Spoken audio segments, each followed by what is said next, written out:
Hello students. Chapter 3 economic reform since 1991 जो Indian economic development का जो आपका चैप्टर है उसका रिवीज़न कराने का मैंने आपको सोचा और उस रिवीज़न का ये पहला पार्ट है। ठीक है, जैसा कि हमको पता है कि इकोनॉमिक रिफॉर्म सिंस 1991 यानी जिसको हम न्यू इकोनॉमिक पॉलिसी भी बोलते हैं, 1956 जो आईपीआर था उसको सडनली 1991 में 1991 में उस पॉलिसी को चेंज करके एक इंडियन गवर्नमेंट ने एक नई पॉलिसी बनाई थी जिसका नाम है न्यू इकोनॉमिक पॉलिसी 1991। और इस पॉलिसी में कुछ मेजर चेंजेस गवर्नमेंट ने किए थे ताकि इंडिया की ग्रोथ की जा सके, इंडिया को डेवलप किया जा सके। ठीक है, तो सबसे पहले तो हम ये जानेंगे कि ऐसा क्यों किया, ऐसी ज़रूरत क्यों हुई कि पॉलिसी में चेंजेस करने पड़े। ठीक है, ऐसी ज़रूरत क्यों हुई, तो यहाँ पर हम उस चीज़ को देखेंगे। सबसे पहली चीज़ तो हमने पढ़ी थी कि सरकार का जो रेवेन्यू था वो उतना ज़्यादा कलेक्ट नहीं हो रहा था। ठीक है, एक तो टैक्स के ज़रिए से सरकार को रेवेन्यू होता है, दूसरा जो सरकार की कंपनी गवर्नमेंट की जो पब्लिक सेक्टर अंडरटेकिंग्स थी, जो इंडस्ट्रीज़ थी, वहाँ से भी ज़्यादा प्रॉफिट गवर्नमेंट को नहीं हो रहे थे, ज़्यादा रेवेन्यू गवर्नमेंट को नहीं मिल रहे थे। Because we know that most PSUs है ना वर इनकरिंग लॉसेस। तो ज़्यादातर जो PSUs थी वो लॉस में चल रही थी, तो वहाँ से भी गवर्नमेंट को कोई ख़ास रेवेन्यू नहीं मिल रहा था। लेकिन खर्चे गवर्नमेंट के ज़्यादा हो रहे थे। ठीक है, बेरोज़गारी की प्रॉब्लम, गरीबी की प्रॉब्लम जो हमारी कंट्री में वो हद से ज़्यादा थी और अब भी है वो प्रॉब्लम। लेकिन पास्ट में जब हम उस समय की बात कर रहे हैं 1991 के आसपास की, 1990 से आसपास की कर रहे हैं, उससे पहले की बात कर रहे हैं, तो उस समय दिक्कत तो बहुत ज़्यादा थी। ये अनएम्प्लॉयमेंट, पॉवर्टी ऐसी चीज़ें बहुत ज़्यादा थी। तो गवर्नमेंट का मेन ऑब्जेक्टिव था कि इनको जल्दी से जल्दी कम किया जाए। तो सरकार अपना बहुत सारा रेवेन्यू इन चीज़ों पर खर्च करती थी ताकि इन प्रॉब्लम को कम किया जा सके। लेकिन रेवेन्यू कम था तो इसका मतलब ये हुआ कि गवर्नमेंट का जो खर्चा था वो ज़्यादा हो रहा था और रेवेन्यू सरकार को कम मिल रहा था, जिसकी वजह से गवर्नमेंट लॉस में जा रही थी। और लॉस में जाने की वजह से गवर्नमेंट को कर्जा लेना पड़ रहा था इंटरनेशनल कंट्रीज से, इंटरनेशनल ऑर्गेनाइजेशन जैसे वर्ल्ड बैंक है, IMF है। ठीक है, इस तरह की संस्थाओं से कर्जा लेना पड़ रहा था और उस कर्जे का इंटरेस्ट भी पे करना पड़ता था। तो इंडिया जो है वो इंटरनेशनल डेट के नीचे दबा चला जा रहा था, तो दिक्कत एक बहुत बड़ी होती जा रही थी। ठीक है, इसकी वजह से जो कई सारी ऐसी वस्तुएं थीं जिनके प्राइस बढ़ते जा रहे थे, यानी कि कंट्री में इन्फ्लेशन की स्थिति आती जा रही थी, और वो स्थिति आ रही थी इंटरनेशनल डेट की वजह से, कर्जा लेने की वजह से। ठीक है, तीसरी चीज़ ये है कि जो फॉरेन रिज़र्व्स का जो हमारा कलेक्शन था फॉरेन करेंसी का, जिसको हम जानते हैं कि RBI मैनेज करती है, फॉरेन करेंसी का रिज़र्व इंडिया का दिन ब दिन कम होता चला गया। फॉरेन एक्सचेंज रिज़र्व डिक्लाइंड, दिन ब दिन कम होता चला गया, जिसकी वजह से इतना भी फॉरेन रिज़र्व नहीं था कि हम एक बार की इंपोर्ट, अगर हम किसी कंट्री से कुछ ख़रीद रहे हैं, फॉर एग्ज़ाम्पल क्रूड ऑयल ख़रीद रहे हैं या फिर कोई और ज़रूरी टेक्नोलॉजी हम ख़रीद रहे हैं जिसका पेमेंट हमें करना है, तो उसका पेमेंट करने के लिए भी हमारे पास एनफ फॉरेन रिज़र्व्स नहीं थे। ठीक है, इतना भी फॉरेन रिज़र्व नहीं था कि जो हमने कर्जा ले रखा है इंटरनेशनल डेट, उसकी इंटरेस्ट पेमेंट भी कर पाएँ। ठीक है, इतना भी नहीं था। तो यानी कि हम कह सकते हैं, कुछ पॉइंट्स में अगर हमको बताना हो तो हम कह सकते हैं कि एक तो बता सकते हैं हम फिस्कल डेफिसिट। फिस्कल डेफिसिट एक रीज़न था। फिस्कल डेफिसिट का मतलब खर्चे ज़्यादा हो रहे हैं गवर्नमेंट के, रेवेन्यू कम। दूसरा रीज़न बता सकते हैं हम BOP deficit, balance of payment deficit का मतलब होता है फॉरेन करेंसी का इनफ्लो कम होना, आउटफ्लो ज़्यादा होना। यानी फॉरेन करेंसी इंडिया में कम आ रही है बट इंडिया से ज़्यादा रही है आउटफ्लो, तो फॉरेन करेंसी का रिज़र्व जो है वो दिन ब दिन इंडिया में कम होते जाना, तो ये एक प्रॉब्लम थी। तीसरा रीज़न दे सकते हैं इन्फ्लेशन बढ़ता जा रहा है। तो 3 रीज़न हम दे सकते हैं कि जिसकी वजह से गवर्नमेंट को इकोनॉमिक रिफॉर्म्स की चेंजेस करने की ज़रूरत थी इकोनॉमिक पॉलिसी में 1991 में। लेकिन ये चेंजेस गवर्नमेंट ने अपने आप नहीं किए थे। जब कर्जा लेने के लिए इंडिया वर्ल्ड बैंक जैसी संस्थाओं के पास पहुंचा, इंटरनेशनल मॉनेटरी फंड जैसी संस्थाओं के पास पहुंचा, तो इन संस्थाओं ने एक कंडीशन रखी इंडिया के सामने कि आपको लिबरलाइजेशन, प्राइवेटाइजेशन एंड ग्लोबलाइजेशन को एडॉप्ट करना पड़ेगा, ट्रेड को फ्री करना पड़ेगा, प्राइवेटाइजेशन को ज़्यादा इम्पोर्टेंस देनी पड़ेगी और दुनिया के साथ में आपको मिलकर व्यापार करना पड़ेगा, यानी इंपोर्ट और एक्सपोर्ट को आपको फ्री करना पड़ेगा। तो इन कंडीशंस पे इंडिया राज़ी हुई और अपनी इकोनॉमिक पॉलिसी में चेंजेस करके उस पॉलिसी को नया नाम दिया, जिसको हम बोलते हैं न्यू इकोनॉमिक पॉलिसी 1991। ठीक है, तो एक ये क्वेश्चन क्लियर हुआ आपका कि इकोनॉमिक रिफॉर्म्स की ज़रूरत क्यों थी। ठीक है, इसके बाद में हम जानते हैं कि न्यू इकोनॉमिक पॉलिसी का 3 कंपोनेंट थे, लिबरलाइजेशन, प्राइवेटाइजेशन एंड ग्लोबलाइजेशन। ठीक है, लिबरलाइजेशन पहला कंपोनेंट। लिबरलाइजेशन का मतलब क्या होता है, जो प्राइवेट सेक्टर को इन्होंने ज़्यादा कंट्रोल कर रखा था, उन पर इतने ज़्यादा रिस्ट्रिक्शंस लगा रखे थे कि उनके लिए ट्रेड कर पाना काफ़ी मुश्किल था, जिसकी वजह से प्राइवेट सेक्टर डेवलप नहीं कर पा रहा था। तो लिबरलाइजेशन में क्या हुआ, प्राइवेट सेक्टर को फ्री कर दिया, जो रिस्ट्रिक्शंस थे, वो कंट्रोल्स थे, वो काफ़ी हद तक कम कर दिए, जिससे कि प्राइवेट सेक्टर जो है थोड़ा सा बिजनेस करने के लिए स्वतंत्र महसूस हो गया और अपनी इंडस्ट्रीज़ को एस्टेब्लिश कर सके, जिससे कि इंडिया में प्रोडक्शन ज़्यादा हो, न्यू टेक्नोलॉजी आए, है ना। तो इसकी वजह से लिबरलाइजेशन अपनाया। Then liberalisation means focusing the Indian business and industries from unnecessary controls and restrictions. जो अनावश्यक, जिनकी ज़रूरत नहीं थी, ऐसे जो कंट्रोल लगा रखे थे, उन कंट्रोल्स को फ्री कर देना, उन कंट्रोल से फ्री कर देना इंडियन बिजनेस को। ठीक है, तो हमारा अब यहाँ पर लिबरलाइजेशन में हमें देखना ये है कि लिबरलाइजेशन के अंदर गवर्नमेंट ने कहाँ कहाँ पर चेंजेस किए। सबसे पहले गवर्नमेंट ने इंडस्ट्रियल सेक्टर को डीरेगुलेट किया। इंडस्ट्रियल सेक्टर का मतलब जो पहले लाइसेंसिंग सिस्टम था कि लाइसेंस लेना पड़ेगा, उसको ख़त्म किया सबसे पहले। ठीक है, प्राइवेट सेक्टर को पहले अलाउ नहीं किया जाता था इंडस्ट्री सेटअप करने के लिए, बट अब उसको अलाउ कर दिया गया, है ना। देखिए ये लिखा हुआ है, ये चेंजेस किए। इंडस्ट्रियल लाइसेंसिंग वर एबॉलिश्ड, इंडस्ट्रियल लाइसेंसिंग को ख़त्म कर दिया, यानी अब इंडस्ट्री लेने मतलब लाइसेंस लेने की ज़रूरत नहीं है, बिना लाइसेंस लिए आप इंडस्ट्री सेटअप कर सकते हो, कुछ चीज़ों को छोड़कर, जैसे explosive, electronics, pharmaceuticals, hazardous chemicals का मतलब ऐसे खतरनाक हानिकारक पदार्थ, केमिकल्स, रासायनिक पदार्थ, तो ऐसी चीज़ों को छोड़कर जो है आप बिना लाइसेंस लेकर अपनी इंडस्ट्री एस्टेब्लिश कर सकते थे अब इंडिया में।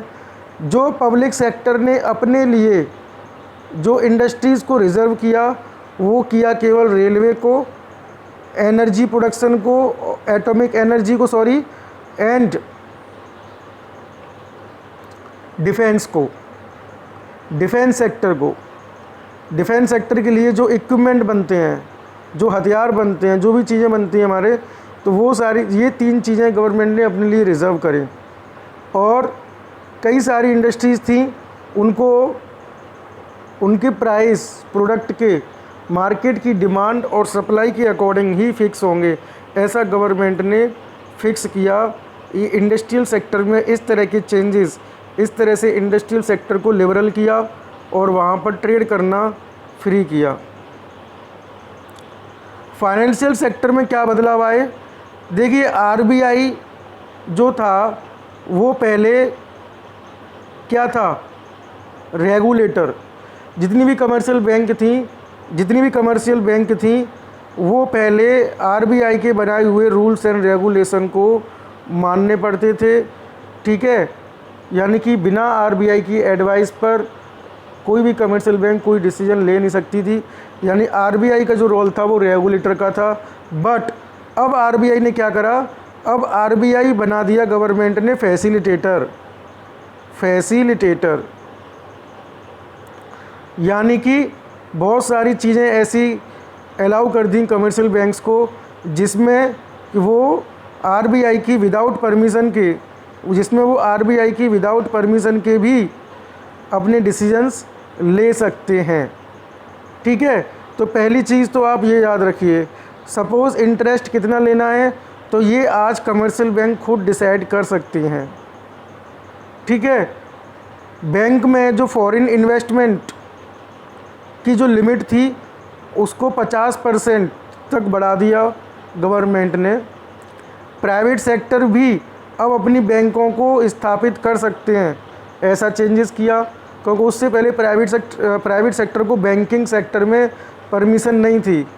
ठीक है, और जो बैंकें कुछ सर्टेन कंडीशन को पूरा कर लेंगी उन्हें बिना आरबीआई की परमिशन के कहीं पर भी ब्रांच खोलने की परमिशन दे दी। ठीक है, दुनिया से भी आप कोई भी बैंक कोई भी रिसोर्स जनरेट कर सकती है, ऐसी परमिशन दे दी। फॉरेन इंस्टीट्यूशनल इन्वेस्टर को परमिशन दे दी कि वो इंडियन फाइनेंशियल मार्केट में आकर अपना इन्वेस्ट कर सकते हैं। ठीक है, foreign institutional investor mutual funds वगैरह जो होते हैं वो क्या होते हैं, वो कंपनीज़ की सिक्योरिटीज़ में इन्वेस्ट करते हैं, जैसे कंपनीज़ के शेयर्स खरीद लिए, डिवेंचर्स खरीद लिए, ये सारी चीज़ों में ये लोग इन्वेस्ट करते हैं। तो इंडिया ने इनको फ्री कर दिया, अलाउ कर दिया। टैक्स में क्या बदलाव किए, देखिए टैक्स में सिंप्लीफिकेशन ले आए। टैक्स के अंदर ये सिंप्लीफिकेशन लेके आए। सिंप्लीफिकेशन क्या लेके आते हैं, यस, सिंप्लीफिकेशन का मतलब पहले तो टैक्स की जो रेट थी, टैक्स रेट, उनको कम किया, लो किया। और इसकी वजह ये थी कि हाई टैक्स होने की वजह से लोग अपनी इनकम को छुपा रहे थे, जिसकी वजह से टैक्स की चोरी हो रही थी। ठीक है, और सरकार के पास में रेवेन्यू इतना नहीं आ रहा था। तो टैक्स रेट कम करने की वजह से क्या हुआ, लोग ज़्यादा से ज़्यादा अपनी इनकम को डिस्क्लोज करने लगे और सरकार के पास में रेवेन्यू ज़्यादा आने लगा, यानी कि टैक्स भरने वालों की संख्या बढ़ने लगी। ठीक है, तो गवर्नमेंट ने टैक्स रेट को कम किया और जो प्रोसीजर्स थे उनको भी सिंपल कर दिया। यानी कि टैक्स भरने का जो प्रोसीजर था डिस्क्लोज करने का, उसको काफ़ी क्या कर दिया, सिंपल, जिससे कि लोगों को अब अपनी इनकम डिस्क्लोज करने में, टैक्स भरने में आसानी हो। ठीक है, तो प्रोसीजर भी काफ़ी सिंपल कर दिया। तो ये टैक्स में बदलाव गवर्नमेंट ने किए। और इसके लिए एक टैक्स अभी हम जानते हैं, हाल ही में एक नया टैक्स बनाया, goods and service tax act 2016, जुलाई 2017 से ये स्टार्ट हुआ। क्योंकि इससे पहले कई सारे इनडायरेक्ट टैक्स थे, काफ़ी कन्फ्यूजन का मामला था, एक्साइज टैक्स वगैरह, सेल्स टैक्स वगैरह, और सेस भी था, और पता नहीं बहुत सारे टैक्स थे। लेकिन अब जो कर दिया वो एक टैक्स कर दिया, goods and service tax. Foreign exchange में क्या बदलाव लेके आए, देखिए हम जानते हैं कि इंडिया में प्रॉब्लम क्या थी, इनफ्लो फॉरेन करेंसी का बहुत कम था, वेरी लो। और ये क्यों था, ये था एक्सपोर्ट कम होने की वजह से, ये था एक्सपोर्ट कम होने की वजह से। तो एक्सपोर्ट बढ़ाने के लिए सरकार ने क्या करा, रुपए को डिवैल्यू किया। रुपए को डिवैल्यू का मतलब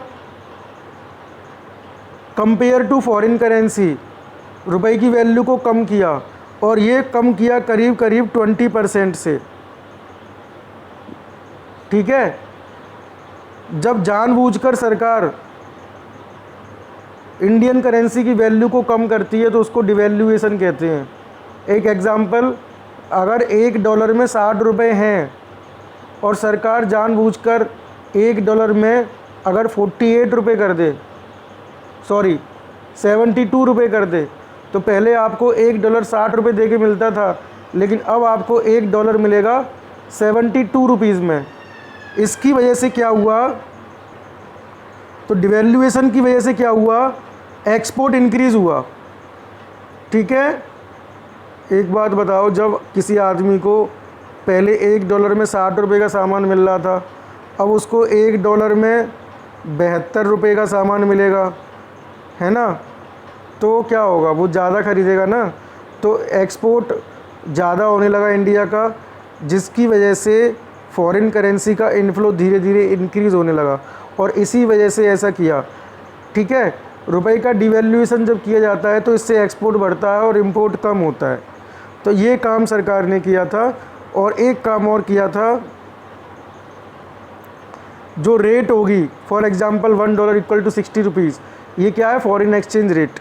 ये मार्केट में डिमांड और सप्लाई के आधार के पर ही तय होगी। फॉर एग्जांपल डॉलर, मार्केट में डॉलर की कितनी डिमांड है, कितनी सप्लाई है, उसी के अकॉर्डिंग ऑटोमेटिकली रेट सेट होगी। जिस प्रकार से मार्केट में सब्जियों की रेट ऑटोमेटिकली सेट होती है, उनकी डिमांड और सप्लाई के आधार पर, कभी प्याज 100 रुपये हो जाता है, कभी प्याज 20 रुपये रह जाता है। तो ये सब मार्केट की डिमांड और सप्लाई की वजह से होते हैं। तो इसी की वजह से ही फॉरेन एक्सचेंज रेट भी सेट होगी।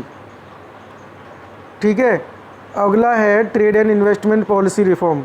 व्यापार में और इन्वेस्टमेंट की पॉलिसी में सरकार ने क्या चेंजेस किए, क्वांटिटेटिव रिस्ट्रिक्शंस हटा दिए।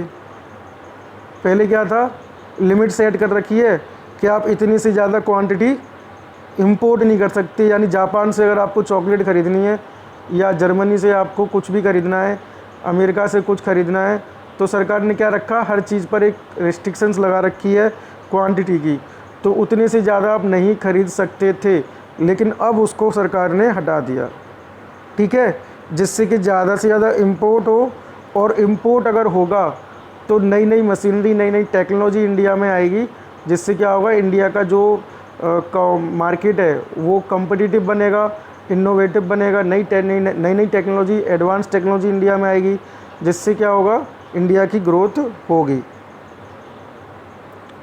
ठीक है, तो ये ट्रेड और क्या क्या कह रहा, यस, टैरिफ को कम कर दिया। जो टैरिफ रेट से, टैरिफ रेट का मतलब होता है एक्सपोर्ट इंपोर्ट पे टैक्स जो लगता है, तो उसको कम कर दिया ताकि एक्सपोर्ट इंपोर्ट ज़्यादा से ज़्यादा हो। क्वांटिटेटिव रिस्ट्रिक्शन हटा दिए। ठीक है, और इंपोर्ट करने के लिए जो लाइसेंस लेने का प्रोसीजर था उसको भी हटा दिया। तो ये सारी चीज़ें ट्रेड एंड इन्वेस्टमेंट पॉलिसी में करे थे। ठीक है, लाइसेंस इंपोर्ट के लिए लेना ज़रूरी नहीं था, बट कुछ चीज़ों को छोड़कर जो चीज़ें हजार्डस हैं, नुकसानदायक हैं, जैसे केमिकल्स, और जो चीज़ें इंडियन एनवायरनमेंट को नुकसान पहुंचा सकते हैं, क्वांटिटेटिव रिस्ट्रिक्शंस को भी हटा दिया। ठीक है, एक्सपोर्ट ड्यूटी यानी एक्सपोर्ट टैक्स को भी ख़त्म कर दिया ताकि कंपटीशन हो। ठीक है, तो ये सारी चीज़ें हुआ।